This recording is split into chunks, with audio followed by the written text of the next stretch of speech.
Bismillahirrahmanirrahim. Assalamualaikum warahmatullahi wabarakatuh. Alhamdulillah alladzi bi ni'matihi tatimmus sholihah. Allahumma sholli wa sallim wa barik wa an'im ala nabiyyina Muhammadin sallallahu alaihi wasallam. Faqala Allahu ta'ala ya ayyuhalladzina amanu taqullaha haqqa tuqatih wa la tamutunna illa wa antum muslimun, amma ba'du. Jamaah salat Isya rahimakumullah, kita lajengaken tasih membahas doa tasyahud awal. Minggu yang kemarin kita sudah menyampaikan tasyahud awal dari riwayat Abdullah bin Mas'ud, yaitu at-tahiyatu lillah was-sholawatu wat-thayyibat dan seterusnya. Malam hari ini kita akan membahas masih tasyahud awal, tetapi riwayat dari Abdullah ibnu Abbas. Karena Rasulullah sendiri mengajarkan beberapa lafaz tasyahud yang berbeda-beda kepada beberapa sahabat. Insya Allah kita bahas dua tasyahud saja, yaitu dari riwayat Abdullah bin Mas'ud dan Abdullah bin Abbas, yang dua ini paling sering diamalkan oleh kaum muslimin di Indonesia. Dari Ibnu Abbas, tasyahud yang diajarkan oleh Rasulullah adalah at-tahiyatul mubarakatus sholawatut thayyibatu lillah. Assalamu alayka ayyuhan nabiyyu wa rahmatullahi wa barakatuh. Assalamu alayna wa ala ibadillahis sholihin. Asyhadu alla ilaha illallah wa asyhadu anna Muhammadar Rasulullah. Kita sampaikan maknanya secara singkat. At-tahiyat, yaitu maknanya al-azumah, keagungan. Ini untuk meringkas makna, karena Imam Ibnu Rajab menyampaikan sebetulnya ada banyak makna, tetapi makna yang paling mencakup makna yang lain adalah al-azumah, keagungan. Berarti at-tahiyat maknanya keagungan. Al-mubarakat, al-mubarakat maknanya barokah. Barokah ini adalah bertambahnya, barokah di sini maknanya adalah sumber kebaikan. Sumber kebaikan.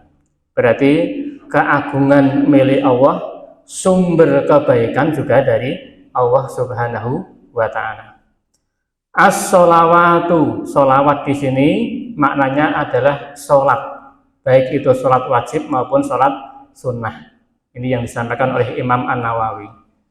Makna sholat yang kedua adalah doa. Jadi as-sholawat maknanya ada dua. Sholat yang kita kerjakan sehari-hari itu hanya untuk Allah, termasuk doa yang kita panjatkan itu juga hanya untuk Allah Subhanahu wa ta'ala. At-thayyibatu, kebaikan. Kebaikan, at-thayyibat ini jamak dari thayyib, maknanya kebaikan. Berarti kebaikan sumbernya juga hanya berasal dari Allah.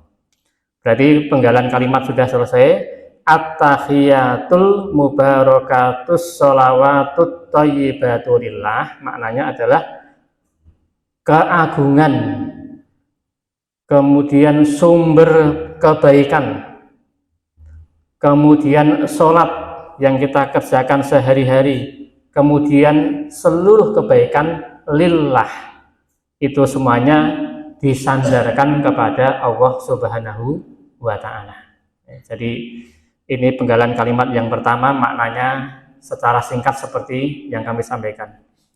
Sudah selesai untuk penggalaman untuk kalimat yang pertama. Kemudian kalimat yang kedua adalah mendoakan Rasulullah Shallallahu Alaihi Wasallam, yaitu dilanjutkan Assalamu alayka ayyuhan nabiyyu wa rahmatullahi wa barakatuh. Assalamu alayka, keselamatan untuk engkau wahai Nabi. Jadi kita mendoakan keselamatan untuk Nabi Muhammad Shallallahu Alaihi Wasallam. Baik itu keselamatan ketika masih di dunia, dan ini sudah didoakan oleh Rasul ketika beliau masih hidup. Termasuk keselamatan nanti di hari akhir. Walaupun Rasul sudah terjamin keselamatannya, tetapi kita doakan ini sebagai bentuk takzim atau bentuk memuliakan Rasulullah Shallallahu Alaihi Wasallam. Termasuk keselamatan yang kita doakan di sini adalah keselamatan ajaran Nabi Muhammad Shallallahu Alaihi Wasallam dari seluruh penyimpangan. Dan ini digaransi oleh Allah Subhanahu Wa Taala. Ajaran Islam akan selalu selamat dari bentuk penyimpangan. Maka sebagai buktinya, salah satu nikmat bagi kaum muslimin yang tidak dimiliki penganut agama selain Islam adalah seluruh ibadah yang kita kerjakan itu murni dipandu oleh Quran dan Sunnah. Kita bisa buktikan misalnya cara sholat orang Indonesia, orang Afrika, atau kemudian kalau kita berkumpul ketika haji dan umroh di Masjidil Haram misalnya, maka seluruh gerakannya seragam. Itu bukti semuanya murni dipandu Quran dan Sunnah. Adapun terjadi perbedaan pendapat dalam beberapa gerakan ketika sholat, itu memang rahmat dari Allah. Karena Rasul memberikan berbagai macam pilihan gerakan untuk memudahkan kaum muslimin menjalankan sholat. Misalnya ketika turun ke sujud, apakah tangan dulu atau lutut terlebih dahulu. Memang ini beda pendapat, tetapi semuanya bersumber dari Rasulullah Shallallahu Alaihi Wasallam untuk memudahkan, terutama melihat kondisi fisik seseorang. Mungkin kondisi fisiknya lebih mudah lutut dulu, bisa jadi lebih mudah tangan dulu. Jadi perbedaan pendapat ini dalam rangka memudahkan kaum muslimin beribadah. Ini makna dari assalamu alaika ayyuhan nabiyyu wa rahmatullahi, juga rahmat Allah, yaitu kasih sayang Allah, semoga tercurah untuk Nabi Muhammad. Wa barokatuh, dan juga barokah. Barokah semoga selalu tercurah untuk Nabi Muhammad Sallallahu Alaihi Wasallam. Barokah di sini maknanya bertambahnya kebaikan. Ya, maka Rasul dulu ketika masih hidup, hidupnya penuh barokah. Termasuk barokah di sini adalah setelah meninggal Rasulullah, ajaran Islam itu tetap jadi putih barokah. Semakin berkembang, pemeluknya semakin bertambah, ajarannya semakin berkembang. Dan ini sudah dibuktikan di belahan dunia yang lain, terutama di negara-negara barat, agama yang paling pesat perkembangannya adalah agama Islam. Ini kalimat yang kedua, isinya mendoakan Rasulullah Shallallahu Alaihi Wasallam, yaitu assalamu alaika ayyuhan nabiyyu wa rahmatullahi wa barakatuh. Kemudian kalimat yang ketiga adalah mendoakan kita sendiri dan kaum muslimin umumnya, yaitu assalamu alaina wa ala ibadillahis sholihin. Assalamu alaina, semoga keselamatan untuk kami semuanya. Kami di sini di Syarhul Mumti' disebutkan maknanya adalah kita mendoakan keselamatan untuk pribadi kita masing-masing dulu. Setelah itu kita juga mendoakan seluruh yang hadir di sholat jamaah ini. Assalamu alaina, ya Allah limpahkanlah keselamatan untuk kami dan juga seluruh yang menyaksikan sholat jamaah, baik itu dari kalangan manusia maupun dari kalangan malaikat. Karena namanya sholat jamaah itu dihadiri oleh malaikat. Bahkan Allah sendiri menegaskan inna Qur'an al-fajri kana masyhuda. Bacaan Quran ketika sholat subuh disaksikan oleh para malaikat. Khusus subuh diterangkan oleh Allah Subhanahu Wa Taala. Adapun kegiatan sholat jamaah ini dihadiri oleh malaikat berdasarkan beberapa keterangan dari Rasulullah Shallallahu Alaihi Wasallam. Termasuk hadis yang mengatakan subuh dan asar kita pun juga dilaporkan oleh malaikat hafadhuh yang menjaga kita siang dan malam. Ini makna dari assalamu alaina, semoga keselamatan tercurah untuk kami dan seluruh yang hadir di sholat berjamaah khususnya. Termasuk juga setelah ini mendoakan hamba Allah secara umum. wa ala ibadillahi sholihin. Juga semoga keselamatan untuk hamba-hamba Allah yang sholihin. Maknanya adalah kita mohon keselamatan untuk seluruh hamba Allah yang soleh, baik itu kalangan manusia, malaikat atau jin, baik itu yang di bumi maupun di langit, karena malaikat bertempat di langit sebagiannya, baik yang sudah hidup maupun yang sudah meninggal dunia. Ini dari Syarhul Mumti' seperti itu tafsirnya. Sehingga inilah keuntungan seorang muslim kalau mendapat status soleh. Selama kita hamba yang soleh, 24 jam tidak akan pernah berhenti kita didoakan saudara-saudara muslim yang lain, didoakan keselamatan dunia dan akhirat.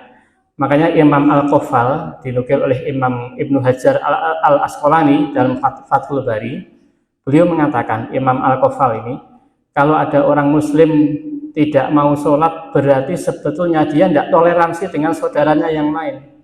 Dia tidak mau membantu saudaranya yang lain. Kenapa? Karena yang namanya sholat itu salah satunya adalah kita mendoakan keselamatan hamba Allah yang soleh, yaitu saudara-saudara kita yang lain. Maka karena kita sudah didoakan saudara muslim yang lain, sebagai gantinya kita juga harus mau mendoakan saudara kita muslim yang lain. Inilah keuntungannya jadi hamba yang soleh, selalu didoakan wa ala ibadillahis sholihin. Karena enggak 24 jam putaran bumi itu pasti akan ada orang yang sholat terus menerus. Jangankan di seluruh permukaan bumi, di Masjidil Haram saja 24 jam enggak berhenti orang menjalankan sholat, dan isinya pasti baca tasawuf awal dan tasawuf akhir, mendoakan hamba Allah yang soleh. Kemudian kalimat yang terakhir, tasawuf ini ditutup dengan kalimat syahadat, yaitu asyhadu alla ilaha illallah wa asyhadu anna Muhammadar Rasulullah. Asyhadu alla ilaha illallah, saya bersaksi tidak ada sesembahan yang hak kecuali Allah Subhanahu wa taala. Wa asyhadu anna Muhammadar Rasulullah, dan saya bersaksi bahwasanya Muhammad adalah Rasulullah. Ini makna singkat, tafsir singkat dari tasawuf awal, sehingga nanti seluruh bacaan sholat diusahakan setiap kita membaca doa zikir ketika sholat, kita hadirkan pikiran kita sambil merenungkan makna dari bacaan sholat yang kita baca, agar selalu terjaga kekhusyukan selama kita menjalankan ibadah sholat. Saya kira demikian, mudah-mudahan ada manfaatnya. Alhamdulillahirabbil alamin. Assalamualaikum warahmatullahi wabarakatuh.